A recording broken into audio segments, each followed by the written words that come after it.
my mind's a weapon. My body.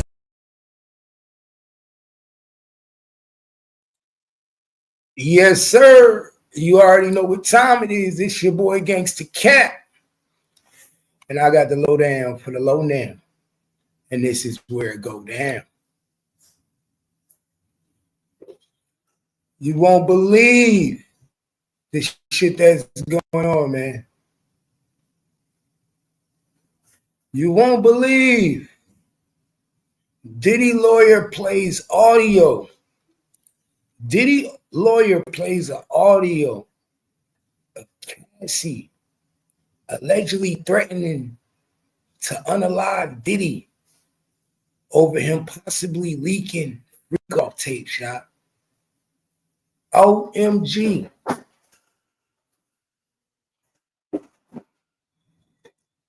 So Diddy was already leaking them. Diddy was already letting people see him. Let me find out. I didn't think Cassie had that heart in her. Let me find out Cassie had some heart. Cassie was about to make some moves. But the crazy thing about it is,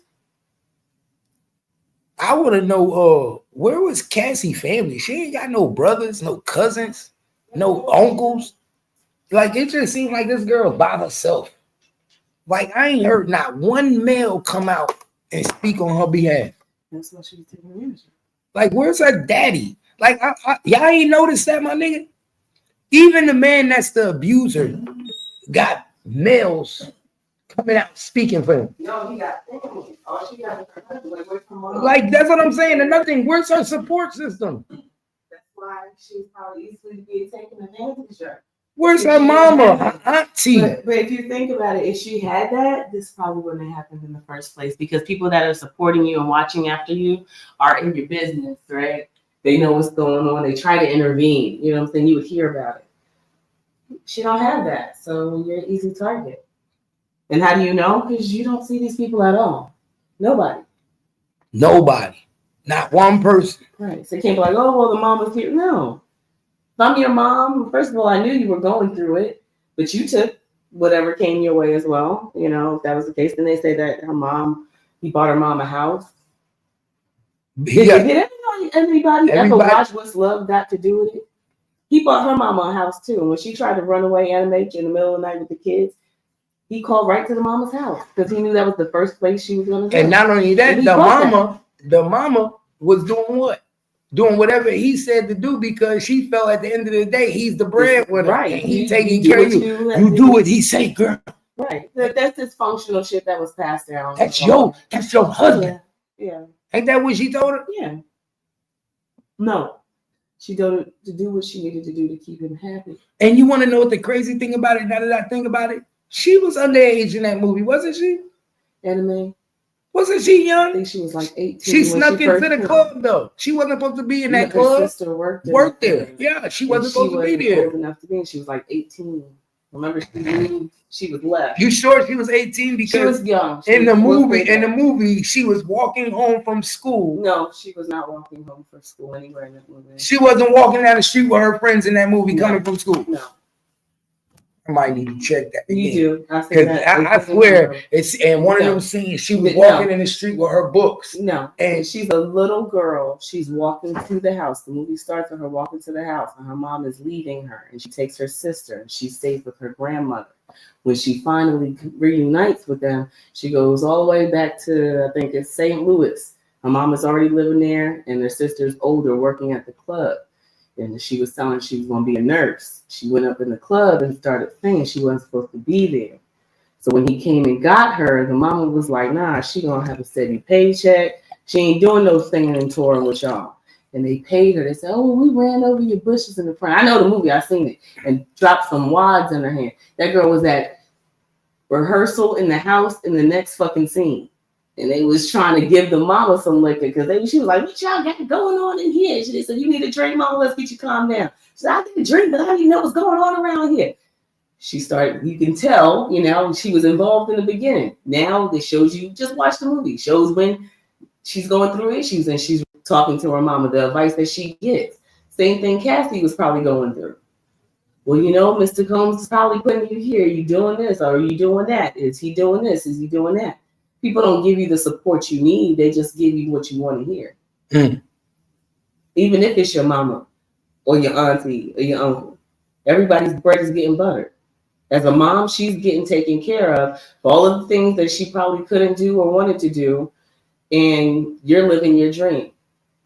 And the support that you get extends to me. Like ain't nothing wrong. Right. Because you see, the people that have the support system aren't artists. You know what I'm saying? They're not dealing with this type of abuse. This shit is abusive. When I was younger, I looked at the entertainment world completely different. I don't like none of them now.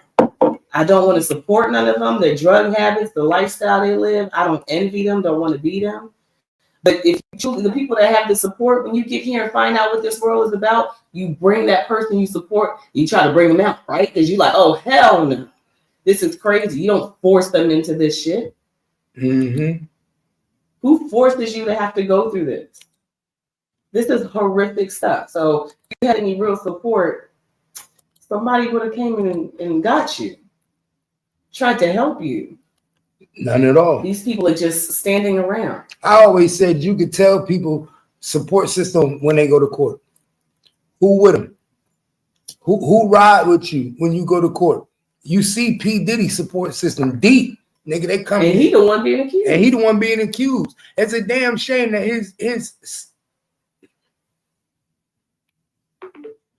his people deeper than her people.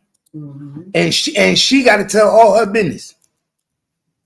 You would think all her family would be in there, uncles, aunties, but that's the difference.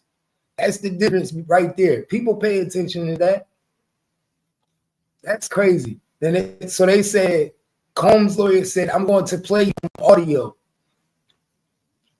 And the audio got Ventura saying, if you saw a video of someone fucking me, who was fucking me? You have it. Why didn't you show me? Ooh. Wow. So the lawyer said, I'm going to play you some audio.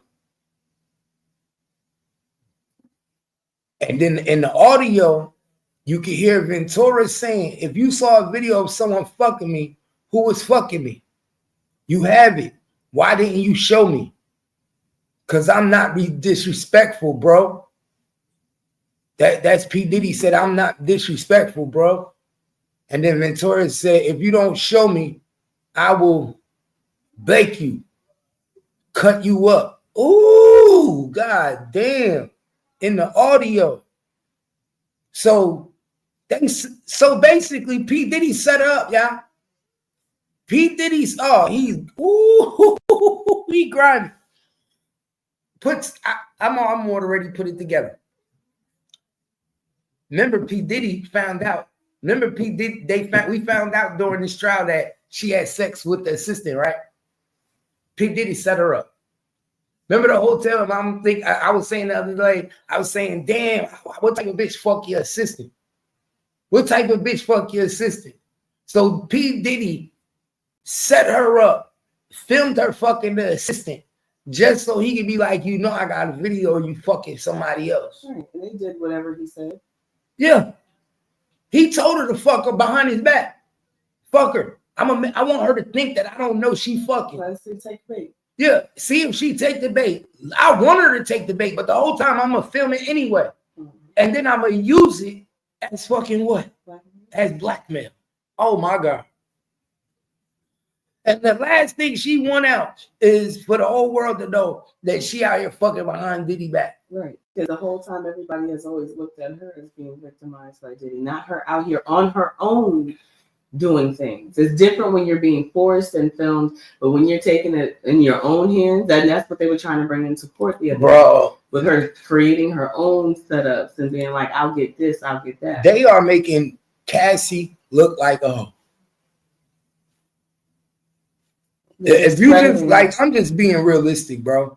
They making Cassie look bad, y'all. They making Cassie look fucked up. They discrediting everything that she talking about. You like this shit. Fuck that. You love this shit. That's what she said. That's what it seemed like to me. That's what she said. She said she loved it. Yeah, we've seen the text messages firsthand. First-hand text messages of you loving this shit. Right, and these aren't text messages in which she's trying to set him up to say things and have it, in writing. She's engaging. These are conversations that you're never thinking are going to have to be viewed by people. You know what I'm saying? It's not like you're blanket just trying to get him to talk so that you have that information, documented. You're engaging. Oh, I love it. Oh, I want to meet you. Oh, I can't wait. Oh, I love you. Right. Oh, she even asked that nigga, when you want me to set up a free throw? Mm-hmm. That's why it's going to be hard to convict a nigga. It's going to be hard to convict a man that a woman is asking to do these such things. Right. That's why they're trying to say she was forced. And they're trying to bring in these psychiatrists to say, well, she's damaged because of all the things that he's done to her and subjected her to. So now she's got Stockholm syndrome. She objected that nigga to some shit. Engaging this shit, because he was the one with the money and the power. He was influential on her. Let's be real, y'all. It's almost like she objected him to some shit. I feel like I was objected. I was put into some shit. So when you play this audio, this audio helps me. Do this woman seem like she was forced? She was threatening to take me out. Big move. Somebody that say Diddy was blowing up cars and doing all things exactly. Like that. How you dare tell him something? How you dare tell a man of that power who you say does such things that I would cut you up and not think that he's gonna do what? That's why I say some people dig their own hole and then lay in it. That's the crazy thing about it. It's one thing to dig your hole, but to lay in that bitch, nigga, you have to put me in it. You have to forcefully put me in it. I ain't about to. That's why I always looked at the casino crazy when them niggas just laid in the hole and just let them niggas beat them up when they was in the hole. Nigga, we gonna rock out in this bitch. Nigga, to the death, nigga. I got to shove me out. Your natural instinct is to fight. You put an animal in a corner, they're gonna fight. Any animal, any cat, rat, right. So your human instinct. And them niggas had shovels. Right, nigga. Guess what I'm doing? I don't give a fuck if you niggas standing over me. You niggas gave me the shovel and told me to dig my own shit. Right. Everybody, your head is gonna be on the ground. It is what it is. Your natural instinct is to fight. That's what I said about that video, with her her getting beat up in the hotel. Not one time. And I know people get scared, and there's not a lot of women that fight back. But I mean, damn. Maybe I grew up in a crazy place. Newark had to be crazy because I've seen a whole lot of women getting down in my lifetime. It was already on the streets. It just wasn't going down like that. So I didn't see a whole lot of women get smacked up and then they'd be like, I said, well, it was back and forth. You know what I'm saying? Because your natural instinct is like, you know what, now you probably gonna get dragged up in here, but your natural instinct was like, what? Oh, now we here. So she took it and he took advantage of it. He took advantage of not having that support. Where's she gonna go? I take care of you, everything. When she left in that last time and they were talking all over the radio, he was like, oh, all you got is your Fashion Nova gigs. You don't have nothing. What you gonna do now? And people was like, what? And we didn't, and that went over everybody's heads because after a while, everybody was talking about it and then it faded away and they got back together. But that whole time he was talking mucho shit and people was like, damn, he's coming off rude. People that knew him know him to be that type of person. We ain't used to hearing that shit, not to Cassie anyway. As far as we knew, they was in love. Mm-hmm. In love like a motherfucker. Right. But that stuff, that blew over, and then we ain't talking about it again until now they on trial. Until now. Y'all know what it is, man. Hopefully they get that shit together. You already know. I'm never second guessing. I just do what I was destined. Cause I feel I got the blessing. Persistence and obsession. That's how you keep progressing. I already learned that lesson, yeah. I'm changing who I am. I'm making a new plan. Rearranging my life and I won't look back ever again. You can't stop what's moving. You can't stop what's moving. I'm changing my life and I won't look back ever again. No fear, see clear, you deserve to be great. I know it feels like things get in your Push through those walls and the others will fall. Sit up.